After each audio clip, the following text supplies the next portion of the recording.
Okay, today we are learning Procreate. So first thing you want to do is make sure that your pencil is charged. Mine's at 74%, so we're good to go. The next thing you want is to have your image that you want to use to trace on top of. So I already downloaded mine, so I'm going to go to Procreate.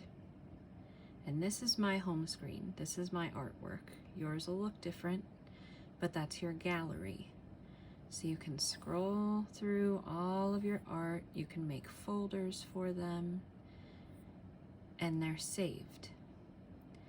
When you want to create a new canvas, you'll go to this plus sign up here in the corner, and you'll hit New Canvas. Pick your screen size. These are preset screen sizes. I always just go for the full screen size, which is going to make a canvas the size of my screen. So this is our blank canvas. The first thing I'm going to do is import my photo that I want to trace over. So I come up to my toolbar up here, and we are adding something. So the little plus sign with an add, we click on that, and we're inserting a photo. And mine is this Tweety bird right up here. And there it is. Now, before you draw anything, as soon as you import your photo, you'll see that this little pointer is lit up and you have options down here. I would not mess with anything down here until you play around and get comfortable. But while this is highlighted up here, it acts as like a mouse. So if you want to move your image, you can use the pencil because it's acting as a pointer, and you can move your image around. Place it where you'd like it, and when you unclick that, it locks it in place. You can always click it again and move it around, and then unclick and it locks it. And now I'm drawing on it because my thing is highlighted, but it's not moving. If you ever want to undo something, so you can see my little swirls here that I just did, you can hit this little reverse button down here. That's our undo button. Sometimes you might have to hit it twice depending on how many paint strokes you did. So now that I have just my clear canvas, the next thing that I want to do before I draw is open up here. You see these two little squares. They almost look like pieces of paper. That's what you're going to think of them as. So when I open this, I see layer 1 and I see an image with the Tweety bird. That is the photo that I imported. Now, if I were to draw on this, I'd be drawing directly on the photo, which we don't want. I want to trace the photo over top. So I'm going to click this plus button, and that's going to add a layer, almost like putting a piece of paper over top of the canvas.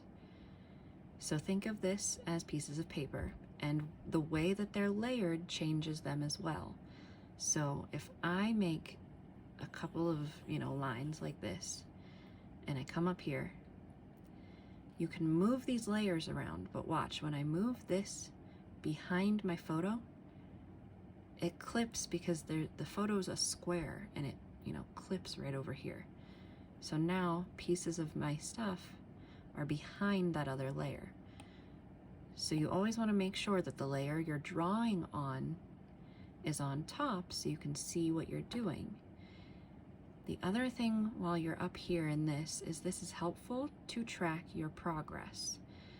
These little check-marked boxes tell you that this layer is showing on your canvas.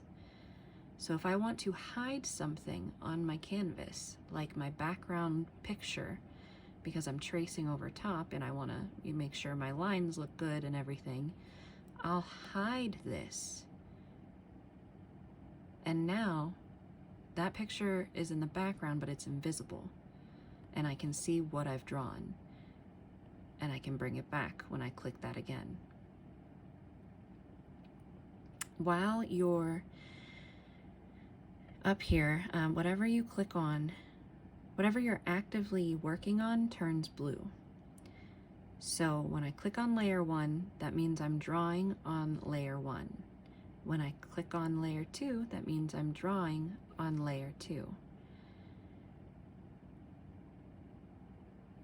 If you want to clear your canvas for any reason, if you say you don't like any of what you've done, so I want to get rid of these squiggles in one big thing and it's the whole canvas, it's the whole layer, I can swipe. You're swiping this way, so this way with your pencil on the screen. And you have a couple options. You have lock, which locks it into place, which means you can't move it, you can't do anything else with it, it'll lock it there. You have duplicate, which will duplicate that layer, which means you'll have two identical layers, and you can delete. I want to delete this layer. I don't like my squiggle. I want to start again. I'm going to delete, and now I'm left with just my photo that I put in originally, my Tweety Bird picture. So I'm going to open this again, and this time I'm going to trace over top. And let's see if I can kind of do it. I'm going to try to do it quickly.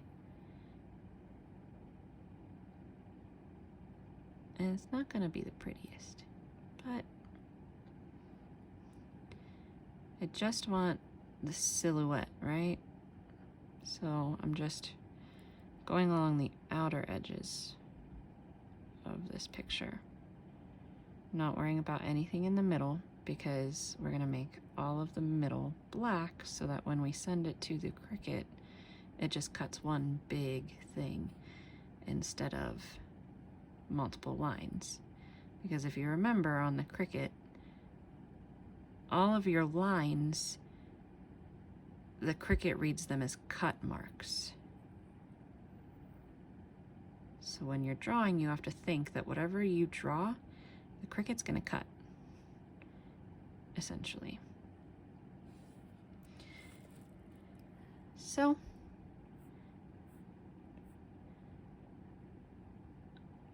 draw these eyes in barely real quick.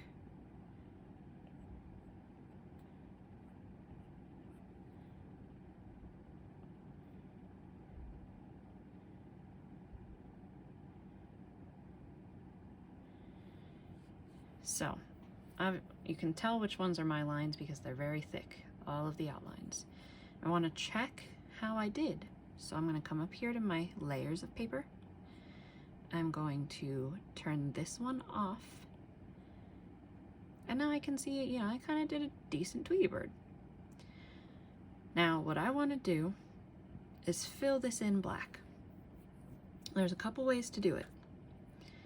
So the first way is don't put any of these details in the middle like I did, like the eyeballs. If you get rid of most of that.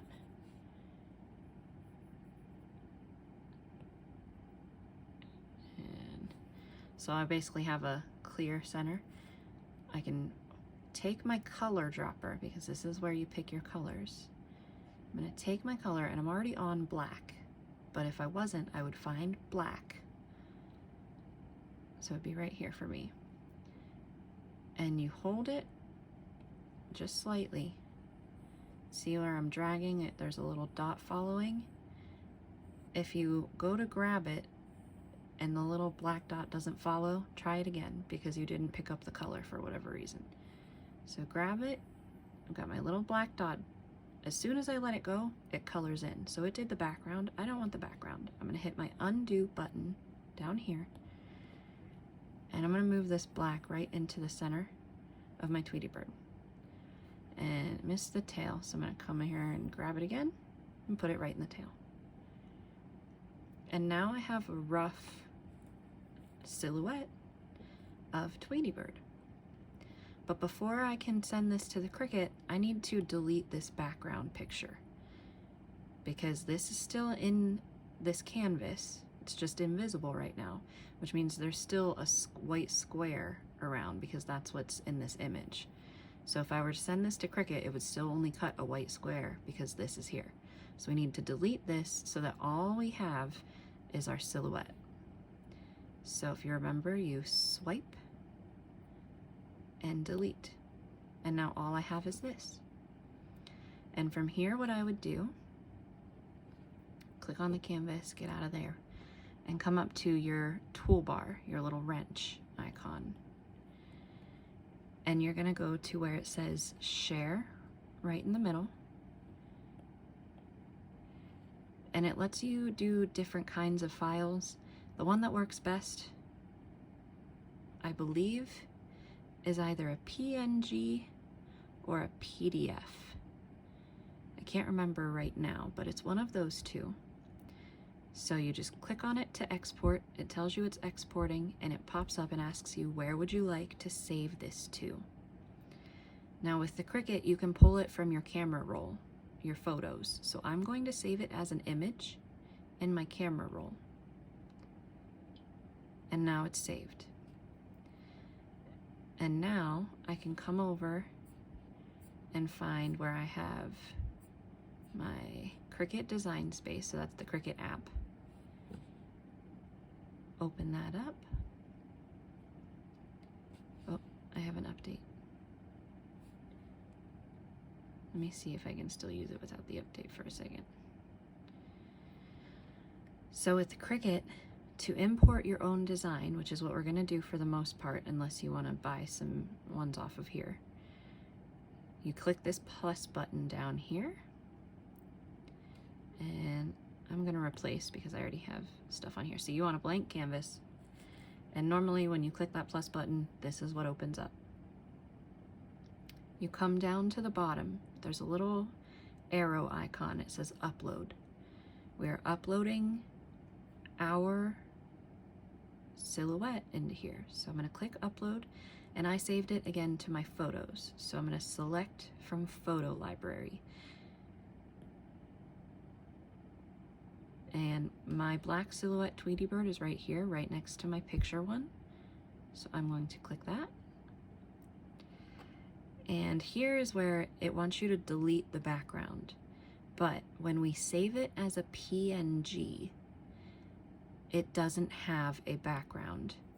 So all of this already isn't in here. You can also come down here and click automatic.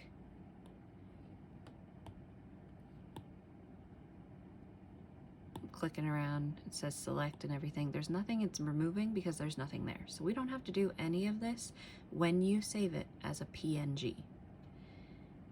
Okay, we click apply.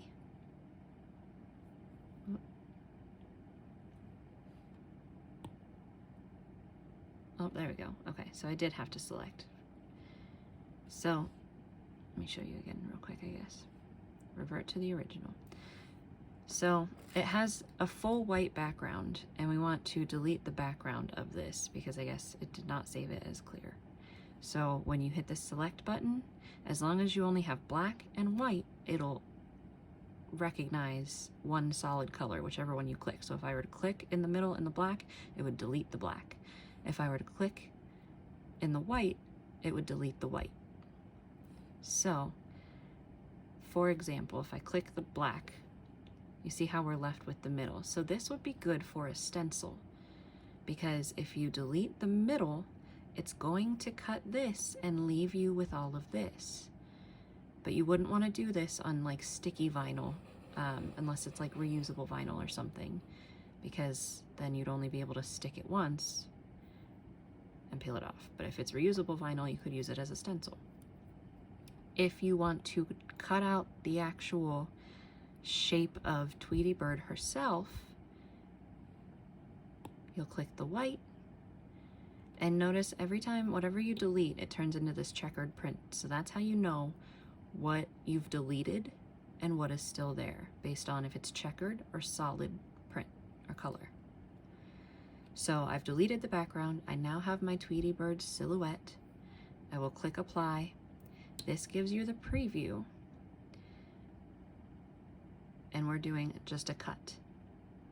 Print then cut is if you used a printer to cut or to print out like a color image and cut it. We're not doing that with this. That's something else. So we're just gonna click cut, which means we can send this image directly to the Cricut. It'll cut it like that. And it wants us to name it, so I'll name her Tweety. Done. And now she uploads into my Cricut design space. It was really zoomed in, so if you don't see your full image, you can zoom out and just look at these numbers up here as a guide. So right now she's pretty large and I need to make her smaller. So you resize it in Cricut. You don't have to worry about resizing it in Procreate or anywhere else. The size of your image you will determine in Cricut. So let's say I want to make her a small, like 3x3 kind of image or something. I'm using these, if you see, there's these 4 corners that have squares in them. Click any one of these corners and drag, and it will uniformly size your image for you, so you don't have to worry about distorting it. So I can just click anywhere in any of these 4 corners and it will uniformly move it.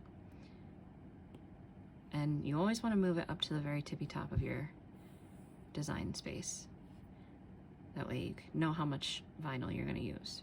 So like I said, if I want to make her 3x3, well, she's not a square, so she's not going to be 3x3, but I can make her the max of 3 by using these guidelines here. So 3 is right here. Just line her up right there. And she's about 2 3/4 by 3 inches right now. And you're using these guidelines here because this is what matches up to the Cricut board that we stick our vinyl to. When you're ready and you like it, you go up here and you hit make it. And it's going to tell you or ask you which kind of mat do you have. I believe we have all the 12" by 12" ones. So you'll click 12" by 12" and then confirm up here. And now it shows you exactly how your 12" mat is going to look and where it's going to cut. So you can use scrap vinyl for a piece this small or something. It's telling you exactly where it's at as long as you place your vinyl there. We're doing standard operation basic cut. It's on a mat, 12 by 12. We do not need to mirror it because this is not an iron-on, but if you were putting this on a t-shirt with iron-on vinyl, you would click this and it flips your image, it mirrors it, so that when you iron it on the other way, it's facing the right way. But this is just going to be vinyl. So you come up here, next, and this is where normally you would connect to the Cricut. You would use the Bluetooth, click it, and then follow those step-by-step instructions that pop up next, and your Cricut will cut it. I am not at home. I'm at Ricky's house, so I don't have a Cricut here, so I can't show you that part. But if you got to here, you can finish the rest. It's all very easy. And if you need help, I am a phone call away. But I hope this video helps you, and I hope it makes sense enough for you to follow along for your own projects. I love you!